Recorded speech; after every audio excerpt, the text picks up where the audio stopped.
Uwi ka muna. Uwi. Grabe tong aso na to. Uwi na, be. Uwi na.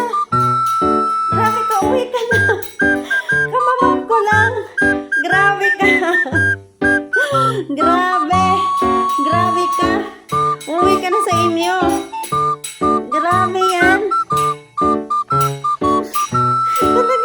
Talagang inano niya doon.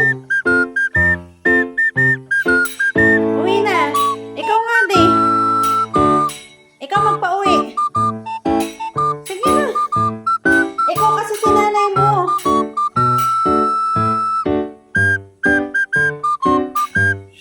Sige na, pauwi mo na sa mga. Grabe to, asan to? Nangapit. Lalo ka na naman nakipakapit bahay.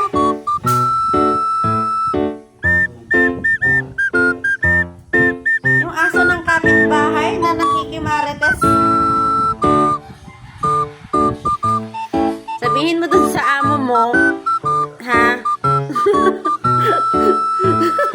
Mamaya makita to ni Ate Tess.